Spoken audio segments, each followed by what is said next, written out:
அன்பார்ந்த இணையதள நேயர்களை www.qcrc.in என்ற இணையதளத்திற்காக நியூஸ் தமிழ் செய்தி அறிக்கையில் உங்களை சந்திப்பதில் பெருமகிழ்ச்சி அடைகிறோம். இன்று 28 நவம்பர் 2008க்கான முக்கிய நிகழ்ச்சிகளை தற்போது பார்க்கலாம். கடந்த 48 மணி நேரமாக மும்பையில் தொடர்ந்து முப்படை தாக்குதல்கள் நடந்து கொண்டிருக்கின்றன. மும்பை தாஜ் ஹோட்டல், ட்ரைடன், ஒபராய், நரிமன் பாயிண்டில் உள்ள யூதர்கள் தங்கியிருக்கும் விடுதிகள் ஆகியவற்றில் இன்னும் சில தீவிரவாதிகள் பதுங்கி இருப்பதாகவும் உள்ளே அவர்கள் பேரம் பேசிக் கொண்டிருப்பதாகவும் தகவல்கள் வந்திருக்கின்றன. இவற்றை பற்றி அரசிலிருந்து முழுமையான தகவல்கள் கிடைக்கவில்லை என்று அங்கிருக்கும் நிருபர்கள் தெரிவித்துக் கொண்டிருக்கிறார்கள். இதற்கிடையில் தீவிரவாதிகள் கராச்சியிலிருந்து குஜராத்திலிருந்து சிறு படகுகள் மூலம் மும்பை கேட் ஆஃப் இந்தியாவில் இறங்கி அங்கிருந்து தாக்குதல்களை தொடங்கி இருக்கிறார்கள் என்று செய்திகள் வந்து கொண்டிருக்கின்றன. மும்பை நகரத்தில் இன்றும் சகஜ நிலை திரும்பாததால் மக்கள் பயத்தில் இருப்பதாகவும் அங்கிருந்து வரும் தகவல்கள் தெரிவிக்கின்றன. இதற்கு முழு பொறுப்பு பாகிஸ்தான் தான் என்று பிரணாப் முகர்ஜி அவர்கள் தெரிவித்திருக்கிறார். மும்பை தீவிரவாத தாக்குதல்களில் 15 போலீஸ்காரர்களை இழந்த நம்முடைய நாடு அடுத்தபடியாக NSG கமாண்டோ படையினர் தீவிரவாதிகளிடமிருந்து பிணை கைதிகளாக பிடிக்கப்பட்டவர்களை தங்களுடைய உயிரை பணயம் வைத்து ஒவ்வொருவர்களாக மிக பொறுமையாக மீட்டுக் கொண்டிருப்பதாக மும்பையிலிருந்து வரும் தகவல்கள் தெரிவிக்கின்றன. மும்பை ஒபராய் ஹோட்டலில் இருந்து 148 பிணை கைதிகள் விடுவிக்கப்பட்டதாக மும்பை ஒபராய் ஹோட்டலிலிருந்து வரும் தகவல்கள் தெரிவிக்கின்றன. குஜராத் முதல்வர் திரு நரேந்திர மோடி அவர்கள் பிரதமர் கூட்டிய பாதுகாப்பு மாநாட்டில் தீவிரவாதிகள் கடல் வழியாக வந்து தாக்குதல் நடத்த வாய்ப்பு இருக்கிறது என்றும் அதை தடுக்க வேண்டும் என்று கூறியதாக இன்று மும்பையில் நிருபர்களிடம் கூறினார்.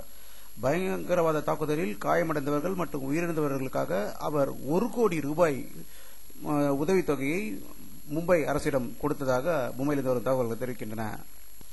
மும்பையில் தீவிரவாதிகளால் காயமடைந்தவர்களை பாரத பிரதமர் திரு மன்மோகன் சிங் அவர்கள் JJ ஹாஸ்பிட்டல் மும்பையில் சந்தித்து அவர்களுக்கு ஆறுதல் கூறினார். பாரத பிரதமர் திரு மன்மோகன் சிங் அவர்களின் அழைப்பை ஏற்று பாகிஸ்தான் பிரதமர் திரு யூசுப் சர்தார் கிலானி அவர்கள் பாகிஸ்தான் ISI மூத்த தலைவரை இந்தியாவுக்கு அனுப்புவதற்கு சம்மதம் தெரிவித்திருப்பதாகவும் 2 நாடுகளும் சேர்ந்து இந்த பயங்கரவாதத்துடைய தன்மைகளை ஆராய இருப்பதாக டெல்லியிலிருந்து வரும் தகவல்கள் தெரிவிக்கின்றன. அமெரிக்க அதிபர் திரு ஜார்ஜ் புஷ் அவர்கள் தொலைபேசியில் இந்திய பிரதமர் திரு மன்மோகன் சிங் அவர்களை தொடர்பு கொண்டு தங்களுடைய நாடு தீவிரவாதத்துக்கு எதிரான அனைத்து உதவிகளையும் இந்தியாவுக்கு செய்ய தயாராக இருப்பதாக அவர் உறுதியளித்ததாக டெல்லியில் இருந்து வரும் தகவல்கள் தெரிவிக்கின்றன.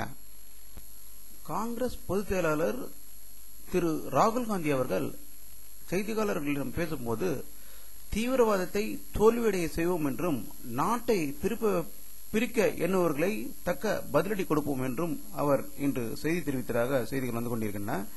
இதை பற்றி நம்முடைய அரசியல் வல்லுநர்களிடம் கேட்டபோது அவர்கள் கூறிய தகவல்கள், காங்கிரஸில் ஜவஹர்லால் நேருவும் இதேபோல் நாட்டை பிரிவினர்களையும் தீவிரவாதிகளையும் தடுப்பதாகவும் கூறினார் என்றும், இந்திரா காந்தி அவர்களும் நாட்டை பிரிப்பவர்களும் தீவிரவாதிகளையும் ஒடுக்குவோம் என்றும், அதன் பிறகு வந்த ராஜீவ்காந்தி அவர்களும் தீவிரவாதத்தை ஒடுக்கும் என்று கூறியிருக்கிறார் என்றும், அதற்கடுத்து சோனியா காந்தி அவர்களும் பிரிவினவாதத்தை தடுக்கிறோம் என்று கூறியிருக்கிறார். அதே வழியில் தான் இப்போது ராகுலும் இந்த தீவிரவாதத்தை ஒடுக்கும் தோல்வியடை செய்வோம் என்று கூறுகிறார். இதற்கு முடிவு எப்போது வரும் தான் என்பது காலம்தான் முடிவு செய்ய வேண்டும் என்று அவர்கள் கருத்து தெரிவித்திருக்கிறார்கள். UN செக்யூரிட்டி கவுன்சில் ஐக்கிய நாடுகள் சபை இந்தியாவில் நடந்த தீவிரவாதத்தை கடுமையாக கண்டிப்பதாகவும் இந்திய நாட்டுக்கு தேவையான அனைத்து உதவிகளையும் அதில் உள்ள உறுப்பினர்களாக உள்ள நாடுகள் ஒத்துழைக்க வேண்டும் என்றும் அந்த குழு கருத்து தெரிவித்திருப்பதாக யுஎன்னில் இருந்து வரும் தகவல்கள் தெரிவிக்கின்றன.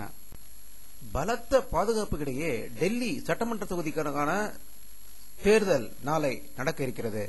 இதற்கான இறுதிக்கட்ட பணிகளை தேர்தல் ஆணையம் மிக சுறுசுறுப்பாகவும் தீவிரவாதிகளின் அச்சுறுத்தலிலிருந்து மக்களை காப்பதற்கான முழு பாதுகாப்புகளையும் செய்து கொண்டிருப்பதாக தேர்தல் ஆணையத்திலிருந்து வரும் தகவல்கள் தெரிவிக்கின்றன. மறைந்த முன்னாள் பிரதமர் BP சிங் அவர்களுக்கு இந்திய பிரதமர் திரு மன்மோகன் சிங் அவர்கள் மலர் வளையம் வைத்து இறுதி அஞ்சலி அவருடைய வீட்டில் செலுத்தினார்.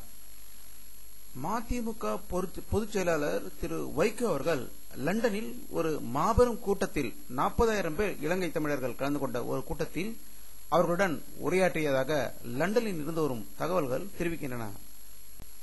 1982 தற்போது வரை எல்டிடியில் 22,390 பேர் உயிர் இழந்திருப்பதாகவும் அவர்களுக்கு அஞ்சலி செலுத்தும் வகையில் மாவீர தினத்தில் விடுதலை புலிகளின் தலைவர் திரு பிரபாகரன் அவர்கள் குத்துவிளக்கு ஏற்றி வைத்து மரியாதை செலுத்தினார். சென்னை கீழ்ப்பாக்கா மனநிலை ஆஸ்பத்திரியில் ஒரே நேரத்தில் 4 பெண்கள் மாரடைப்பால் மரணம் அடைந்ததாகவும் இந்த 4 பெண்களுக்கும் வயது 40 - 50க்கு உட்பட்டு இருக்கும் என்றும் இதில் பொதுமக்கள் பெரும் அதிர்ச்சி அடைந்ததாகவும் பொதுமக்கள் மத்தியில் பலத்த சந்தேகங்கள் கிளம்பியிருப்பதாகவும் கீழ்ப்பாக்கத்திலிருந்து வரும் செய்திகள் தெரிவிக்கின்றன. சொமாலியா கடற்கொள்ளைகளால் மீண்டும் ஒரு ரசாயன கப்பல் கடத்தப்பட்டதாகவும் இதில் 25 இந்தியர்கள் இருப்பதாகவும் அங்கு தெரிகிறது. இதன் மூலம் சொமாலியாவில் 39 கப்பல்கள் கடத்தப்பட்டன என்றும் இந்த கப்பல்களில் 300 சிப்பந்திகள் பணைய கைதிகளாக அடைத்து வைக்கப்பட்டிருக்கிறார்கள் என்றும் செய்திகள் வந்து கொண்டிருக்கின்றன. ஈராக்கில் நடந்த ஒரு குண்டுவெடிப்பில் 9 பேர் உயிரிழந்ததாகவும் 15 பேர் காயமடைந்ததாகவும் ஈராக்கிலிருந்து வரும் தகவல்கள் தெரிவிக்கின்றன. தீவிரவாதிகளின் தாக்குதலுக்கு பயந்து வியாழக்கிழமை மூடப்பட்டிருந்த பங்கு சந்தை இன்று வெள்ளிக்கிழமை திறக்கப்பட்டது. 66 புள்ளிகள் முன்னேறி 992.72 இன்று முடிவடைந்ததாக அங்கிருந்து வரும் தகவல்கள் தெரிவிக்கின்றன. கடந்த சில நாட்களாகவே தமிழகத்தில் பெய்து வந்த பலத்த மழை தமிழக மக்களையே இயல்பு வாழ்க்கை பாதிக்கப்பட்டதாக எல்லா இடங்களிலிருந்தும் வரும் தகவல்கள் கூறுகின்றன. அப்பேற்பட்ட நிஷா என்று அழைக்கப்பட்ட புயல் இன்று வலுவிழந்து விட்டதாகவும் இதனால் தமிழகம் மற்றும் புதுவையில் மழை குறையும் என்று சென்னை வானிலை ஆய்வு மையம் தெரிவித்திருக்கிறது. வானிலை அறிக்கை 28 நவம்பர் 2008க்கான வானிலை அறிக்கை. இன்று பிற்பகல் 1:30 மணி வரை எடுக்கப்பட்ட சேட்டலைட் படத்தை காண்கிறீர்கள். கோயம்புத்தூர், ஈரோடு, சேலம் மாவட்டங்களில் மேகமூட்டம் இருப்பதும் மற்ற பகுதிகளில் மேகமூட்டங்கள் குறைந்திருப்பதும் தெரிகிறது. வங்கக்கடல், இந்திய பெருங்கடலில் மேகமூட்டங்கள் அதிகம் இல்லாததால் அடுத்த சில நாட்களுக்கு மழை பெய்வதற்கு வாய்ப்பில்லை என்பது தெரிகிறது. மற்றும் ஸ்ரீலங்காவில் அடுத்த அதிக மேகமூட்டங்கள் இருப்பதையும் இந்த படத்தின் மூலம் தெரிகிறது. இத்துடன் இந்த செய்தி அறிக்கை நிறைவடைகிறது. மீண்டும் நியூஸ் தமிழ் செய்தி அறிக்கையில் உங்களை சந்திக்கும் வரை உங்களிடமிருந்து விடைபெறுவது உங்கள் கே. பாலாஜி. நன்றி.